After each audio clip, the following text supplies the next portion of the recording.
저는 이렇게 책을 이렇게 정독해서 끝까지 다 읽는 스타일은 아닙니다. 그런데 가끔가다 보면 이게 눈에 툭툭 들어오는 책들이 있어요. The Life of God in the Soul of Man이라고 해서 굳이 번역한다면 인간의 영혼 안에 있는 하나님의 생명, 뭐 이렇게 번역할 수 있는 책인데요. 그거를 뭐 원어로 읽은 건 아니고요. 그 한국말로 요약된 거를 잠깐 좀 한번 봤어요. 아직 번역이 안 된 것 같아요. 근데 우리 국어로 번역되어진 그 문장에 보다 보니까는 어떤 내용이 있냐면 이런 내용이 있어요. 한 영혼이 가진 가치의 탁월성은 그가 사랑하는 대상을 보면 알 수 있다라고는 그 구절이 나옵니다. 그 영혼이 얼마나 가치 있느냐 하는 것은 그가 무엇을 사랑하느냐에 달려 있다는 겁니다. 이 말은 사람이 무엇을 사랑하느냐에 따라서 그 사람의 인생관이 달라지고 그 사람의 삶의 우선순위가 달라진다고 하는 그런 말 아니겠습니까? 어떤 사람이 만일 돈 하면서 돈을 사랑하게 되는 걸 보면 그 영혼의 가치는 뭐냐? 계산적이라는 거죠. 모든 일을 하는 데 있어서 계산적이 되어서 내게 돈이 생기면 그 일에 대해서 중점을 두고 아무리 다른 사람이 가치 있다고 여긴다 하더라도 돈이 생기지 않으면 내가 절대 거기에 관여하지 않는 삶, 그것이 그 사람의 가치라고 하는 겁니다. 예수님의 가치는 뭘까? 여러분, 예수님은 무엇을 사랑하느냐 하는 것을 보면 알 수가 있죠. 예수님의 가치는 뭘까요? 예수님이 무엇을 사랑하는 것이라고 생각하십니까? 예수님의 가치는요, 인간입니다. 인간을 사랑하고 인간의 가치를 두신 이상 그분께서는 하늘나라 보좌 우편에서 하나님과 동등됨을 취할 수 있는 일에 대해서는 큰 가치를 두지 않으셨던 것이죠. 그래서 하나님과 동등됨을 취할 것을 여길 것을 포기하시고 그리고 인간의 몸을 입고 인간의 세계에 오신 것이죠. 전혀 그것에서 거리낌을 갖지 않으셨습니다. 왜 그럴까? 그것이 그분이 사랑하는 대상이었기 때문에 내가 하나님처럼 동등됨을 취할 것으로 여길 수 있음에도 불구하고 거기에 자리에 연연하지 않으셨던 것이죠. 그리고 인간의 몸을 입고 인간 땅에 오셨던 것, 그것이 바로 예수님의 가치였었던 겁니다. 예수님이 인간을 사랑하셨는데 얼만큼 사랑하셨느냐? 성경에 보면 예수님이 하늘만큼 땅만큼 사랑했다 이런 구절은 없습니다.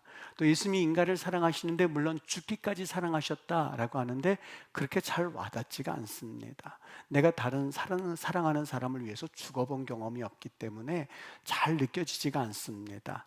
그런데 성경을 읽다가 유달리 눈에 들어온 구절이 하나가 있었는데 마태복음 9장 36절 말씀이었습니다. 무리를 보시고 불쌍히 여기셨다 이렇게 돼 있는데 이 불쌍히 여기셨다는 말이 아이고 불쌍해 뜨뜻뜻 하는 그런 정도가 아닙니다. 예수님이 사람들을 보시고 불쌍히 여겼다라고 하는 말은 어떤 내용이냐면 스플랑크 니조마이라고 하는 말은요, 원래는 스플랑크나라고 하는 창자에서 유래되었던 말입니다. 다시 말하면 거기 불쌍히 여겼다라고 하는 말은 창자가 끊어지듯이 아픈 것을 일컬어서 말합니다. 그러니까 이 말을 한번 직역해 본다면 우리를 보시고 창자가 끊어지는 듯한 아픔을 가지고 계셨다는 말입니다. 여러분, 이 말이 어디에서 쓰였나고 가만히 성경을 한번 들춰봤습니다. 또 어디에서 이 스플랑크 니조마이란 말이 사용되었을까 하고 보니까는요, 이 누가복음 15장 20절에 가서 보면 이 창자가 아니라 탕자의 아버지가 이 탕자가 이 돈을 가지고 아버지 돈을 가지고 가지 않습니까?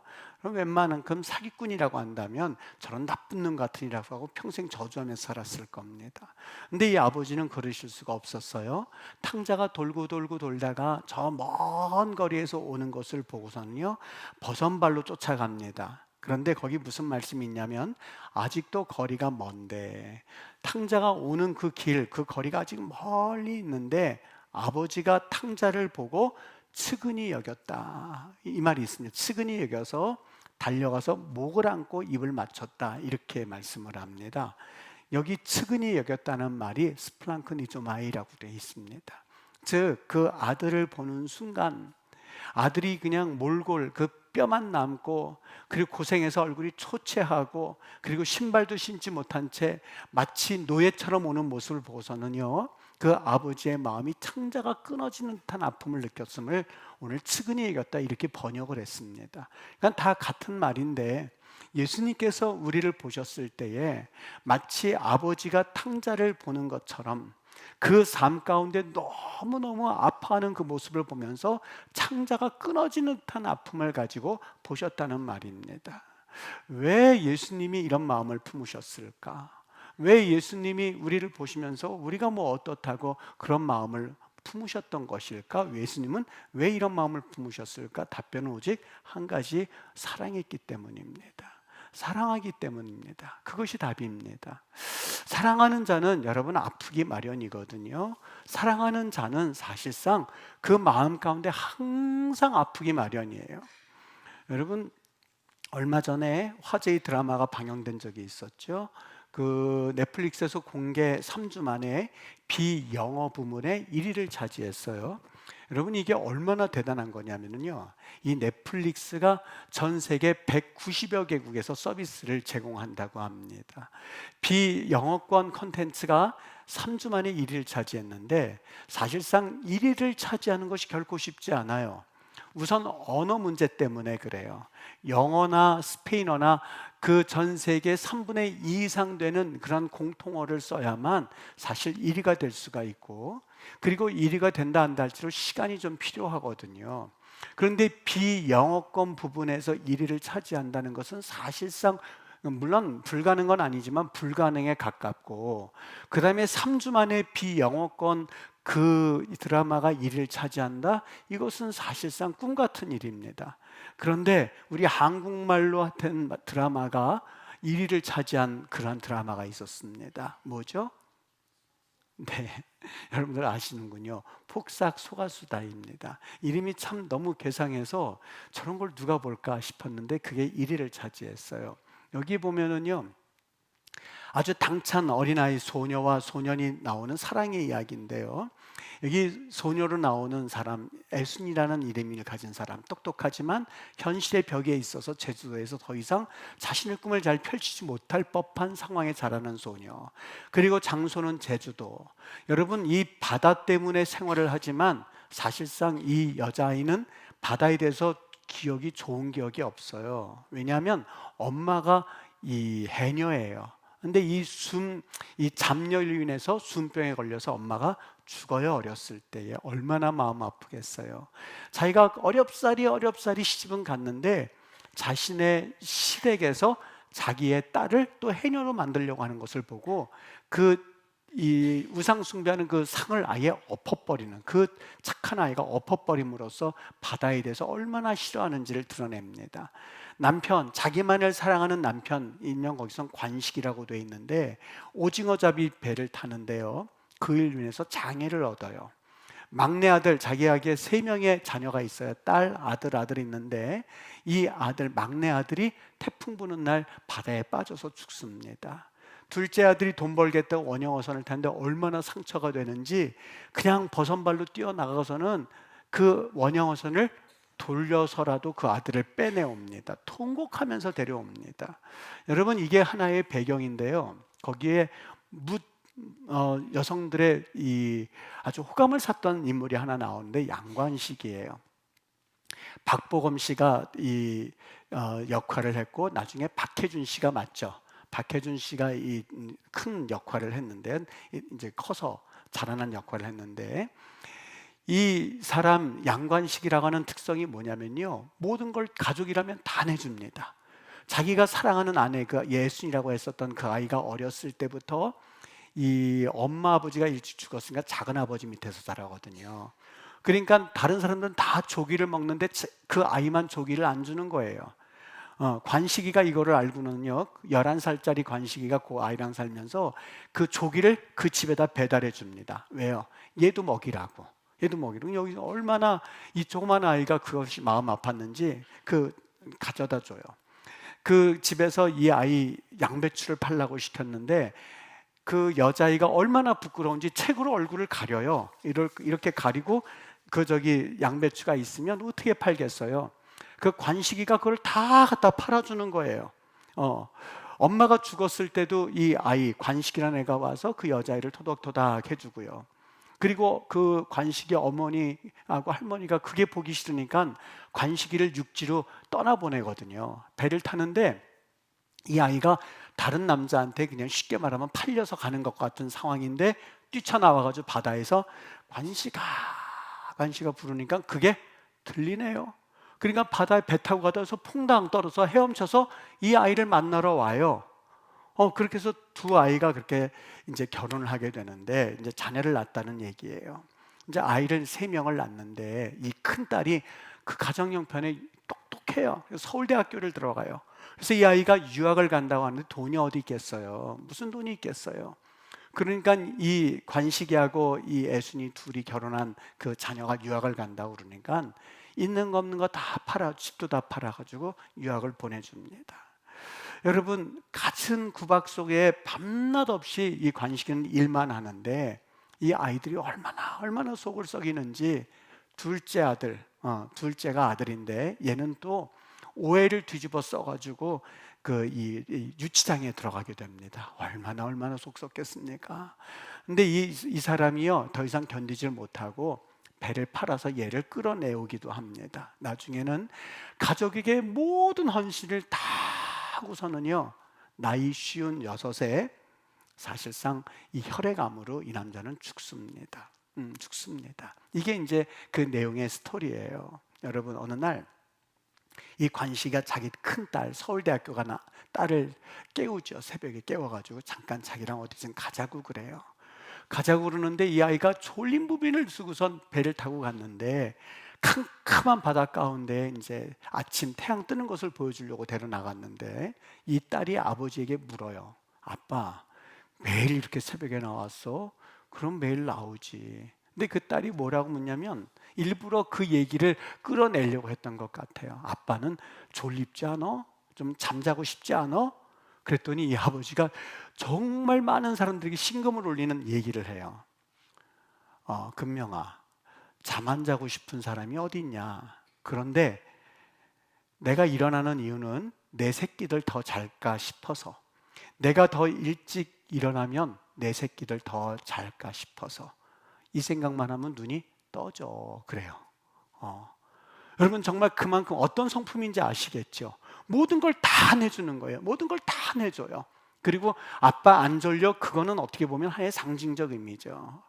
내 새끼들 조금 더 잘까 싶어서, 내 새끼들 조금 더 먹을 수 있을 것 같아서, 내 새끼들 조금 더 공부시킬 수 있을 것 같아서, 내 새끼들 조금 더 편하게 살게 하고 싶어서, 내 새끼들 해녀시키고 싶지 않아서, 내 새끼들 나처럼 배 타면서 손 장애되게 만들고 싶지 않아서 그 생각하면 눈이 번쩍번쩍 뜨요 라고 하는 이야기를 탁 던지는데요, 정말 많은 사람들의 감동을 줬던 내용입니다.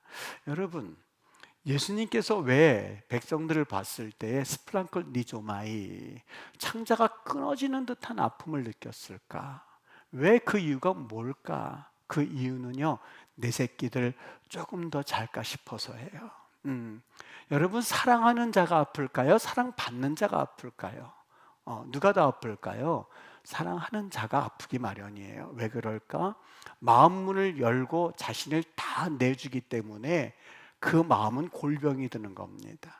여러분, 닫힌 마음은 결코 비바람이 들어오지를 않습니다. 열린 마음에는 바람에도 흔들리기 마련이지만, 열린 마음은 상처받기 마련이지만 닫힌 마음은 닫히질 않거든요. 여러분, 바로 그거예요. 누군가를 진심으로 사랑하게 되면 아프기 마련이거든요. 그 가족 가운데서 가장 아픈 사람이 누굴까? 제일 무쇠 같다고 이름이 붙여진 사람이지만 관식이는요, 나중에 56살에 제일 먼저 죽는다는 것은 사실상 너덜너덜해져서 더 이상 쓸 수가 없는 육신 상태를 가지고 세상을 뜨는 거예요. 아픈 사람이었었어요. 제일 상처받은 사람이었었어요. 그 사람이 관식이란 이름을 가지고 세상을 떴던 것이죠. 여러분, 하나님께서 왜 그렇게 아프실까? 좀 그냥 인간들 내버려 두시면 안 될까? 그냥 인간들 그냥 내버려 두시면 어때서 주님께서 그러시는 걸까? 그 이유를 요한일서 4장 8절은 말합니다. 하나님은 사랑이다. 하나님은 사랑이다.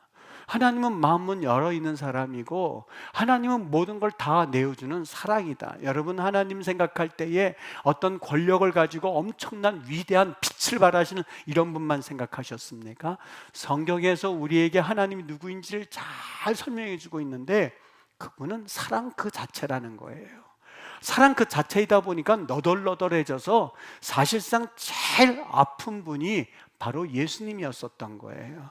인간을 사랑하신 이유가 뭐냐고요? 그게 그분의 본질이에요.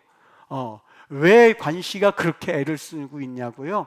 그는 태어날 때부터 오직 자기의 아내와 그 자녀들을 보면서 너덜너덜해지는 것을 당연하게 생각했어요. 그가 이렇게 말해요. 그 아내에게요. 당신만 괜찮으면 돼. 당신만 괜찮으면 돼. 나는 그냥 아무렇게나 아무렇지도 않아. 그 말을 하는데 얼마나 감동이 되는지 몰라요. 거기에서요, 이 사람이 죽을 때요, 맨 나중에 이제 죽잖아요. 죽는데 그 딸이요, 너무너무 그 모습을 생각하면서 나레이션을 통해서 자기 아버지에 대해서 얘기를 하거든요. 이런 어구가 있어요.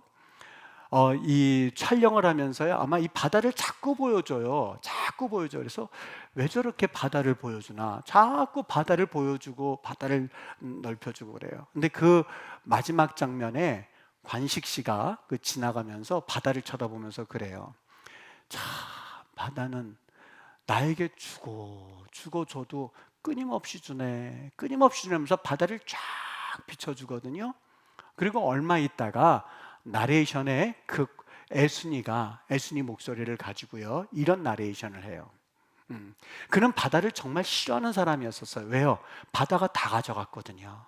엄마도 가져갔죠. 자기 아들도 가져갔죠. 그리고 자기 사랑하는 사람들 다 가져갔죠. 자기 남편 장애 만들었죠.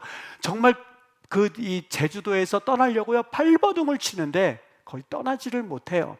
그리고 정말 마지막까지 제주에 남는데 얼마나 싫었을까. 그런데 그런 마음을 가진 그 애순이가 뭐라고 이 나레이션을 하냐면요, 이렇게 말해요. 우리에겐, 바다 싫어하는 여자잖아요. 우리에겐 아빠가 바다였다. 그 딸이 그 아버지를 보면서 하는 거죠. 우리에겐 아빠가 바다였다. 우리 모두 거기에 기대어 살고 있었다. 평생을 펐어도 끝없이 내어주는 바다, 그게 우리 아빠라는 거예요.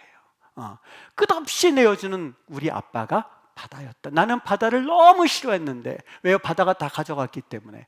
가만히 세월을 살고 보니까 우리 아빠가 바다였었던 거예요. 거기에 기대어 살고 있었던 거예요. 아무리 퍼내고 평생을 펐어도 끝없이 내주고 끝없이 내주는 게 그 바다, 우리 아빠였구나, 바다였구나. 그 이야기를 하기 위해서 몇몇 장면을 해주는데요, 몇몇 장면을 얘기해 주는데 이렇게 해요. 결혼식장에 그 딸이, 이 애순이 딸이 이제 결혼식을 하러 가는데요, 그 아이가 결혼식 하니까 얼마나 여러 가지 마음이 들겠어요. 울지 않으려고 이렇게 애를 쓰고 있는데 한마디 던지니까 폭 터져버려요. 뭐라고 그러냐면, 그 아버지, 관식이라는 아버지가 자기 딸에게 옆을 쑥 쳐다보면서 이런 말을 해요. 금명아, 무슨 말 하지 마. 나 울 것 같아. 무슨 말 하지 마. 하지 말라니까. 그러면서 툭 뭐라고 던지냐면, 수틀리면 빠꾸다 그래요. 수틀리면 빠꾸다. 아빠 맨날 여기 있지? 수틀리면 빠꾸다. 나는 없어도 돼. 너만 잘 되면 돼. 너만 잘 있으면 돼. 수틀리면 빠꾸다. 그 말에 그냥 팍 터지는데요, 여러분, 저는 그 모습을 보면서 뭘 느꼈냐? 저 작가, 이걸 쓴 작가는 분명히 크리스찬이든지 아니면 크리스찬은 아닌다 하더라도 무언가 하나님을 갈구하는 사람이구나. 왜요?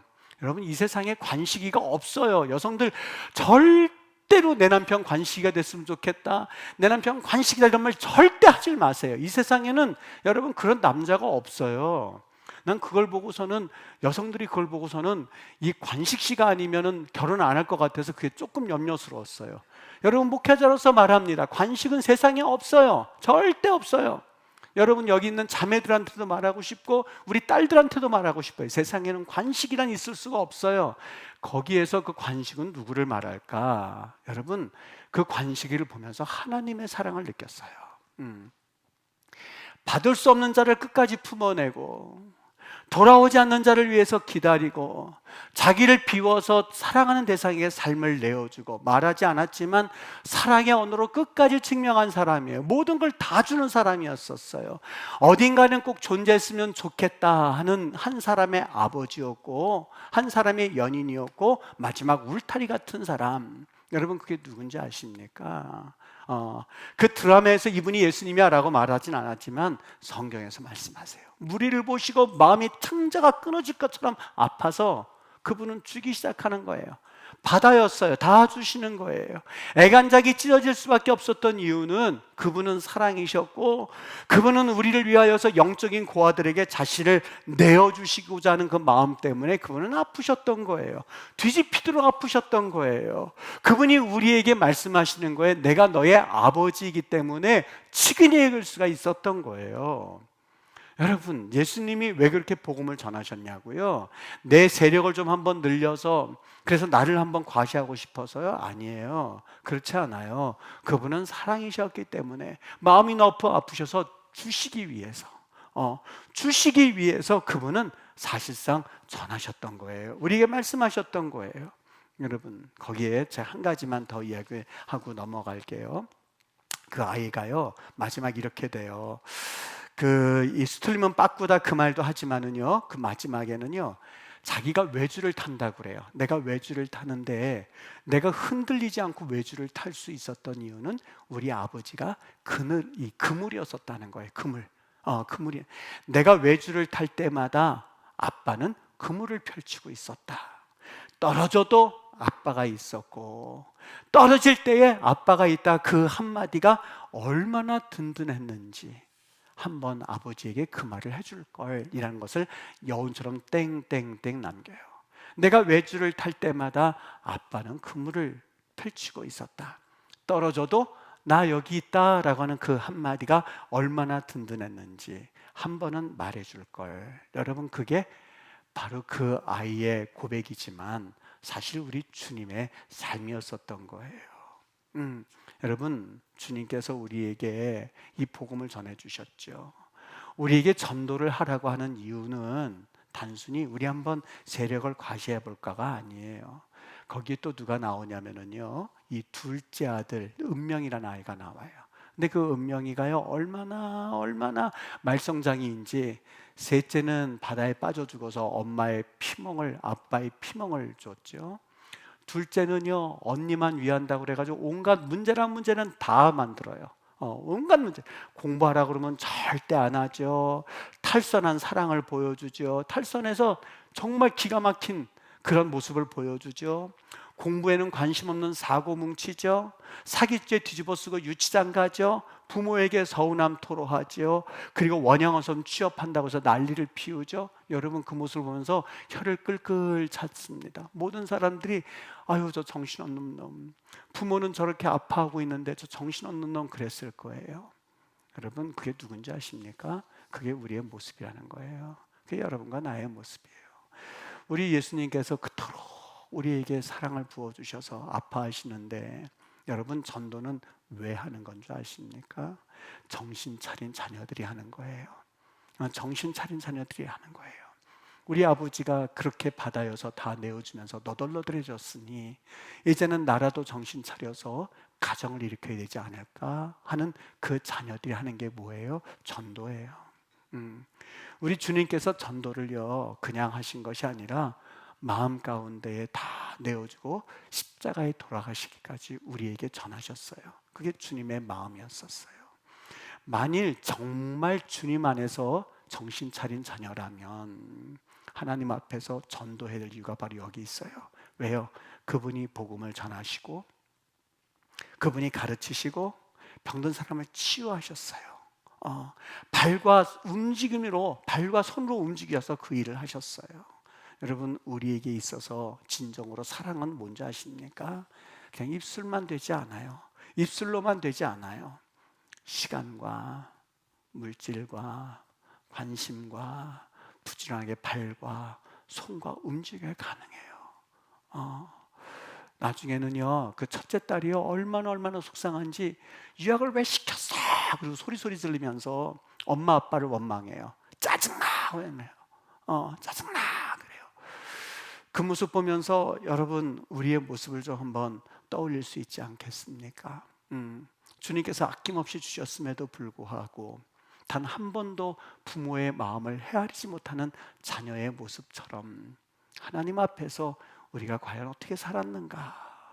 그저 하나님 앞에 나아가면 주님 주세요. 왜 하나님 더 안 주세요? 왜 하나님 나 더 채워주지 않으시는 거예요? 라고 할 줄은 알았지, 그분이 지금도 얼마나 아파하시면서 영혼을 찾고 있는지 여러분, 사실 주님의 마음을 우리 헤아리지 못했지 않습니까? 저는 오늘 우리 이 말씀을 증거하면서 우리 행복전도 축제의 그 취지가 바로 그렇습니다. 여러분, 이것은 단순히 안 하는 분들에게 동력을 일으켜서 우리 하십시다 차원이 아니에요. 이제는 좀 성숙한 자녀들이라면 그 아버지 어머니의 마음을 알아서, 그래서 그 가정을 일으키고 그리고 가정을 세워나가야 하는 것처럼 하나님 앞에 구원을 받았으면 전하셔야 돼요. 주님께서 통곡하고 있으니 그 아버지의 마음을 알고 전하셔야만 해요. 어떻게 전하실까? 강권하십시오. 목사님, 요즘은 프라이버시가 아주 강조되기 때문에 절대로 강권해서는 할 수 없습니다. 불편합니다. 이 사회가 그렇게 바뀌었습니다. 누가복음 14장에서는 이렇게 말합니다. 사람을 강권하여 내 집을 채우라. 여러분, 이것은요, 사회적인 분위기보다 생명을 살리는 것이 더 시급하기 때문에 그렇습니다. 마귀들은 강건하여서 우리에게 틈을 주지 않으려고 자기네들이 그렇게 애를 쓰는데, 우리들이 사회적 분위기 때문에 전하지 못한다면 여러분, 마귀에게 그 자녀를 뺏기고야 말 겁니다. 오히려 심하다고 여길 수 있지만 먼 훗날에는 고맙다고 말을 듣게 될 만큼 여러분, 강건하셔서 채우셔야만 합니다. 교회에 다닐 만한 사람이 이제는 없다고 말하지 않게 되기를 바라요. 추수할 것은 많지만 일꾼이 적어요. 지난주에 여러분, 우리 길거리 전도를 했지 않습니까? 그런데 그 길거리 전도하는 동안에 어느 자매님과 그 딸이 온 거예요.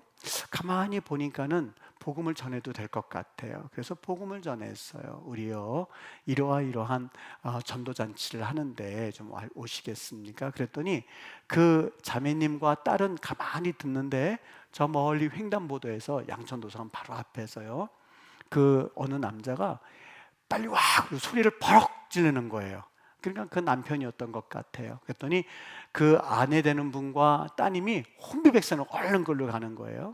그래서 또 쫓아가서 선생님, 저는 임마누엘 교회 목사입니다. 그랬더니요, 정말 그렇게 조금 아까 무서운 얼굴로 소리치던 얼굴이 금방 확 풀렸어요. 확 풀려서는 활짝 웃어서 그러세요? 그러더라고요. 예, 목사인데 제가 6월 첫째 날 우리 교회에서 행복전도 잔치가 있는데 거기에 오셔서 같이 한번 예배 드시겠습니까? 그랬더니요, 우리 교회 다녀요? 그러는데 안 다니는 것 같아요. 그냥 말씀하신 것 같아요.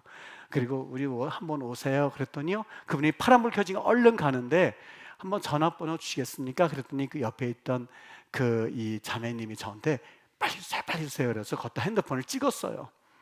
그래서 이번 주에 연락을 드렸어요. 편안하셨느냐고, 그때 만났던 사람이라고, 우리 교회에 이런 잔치가 있는데 보기에 참 좋으셨다고, 가족이 오해되는 거 보기 좋다고 했더니요, 그때 장문의 답변을 쓰셨어요.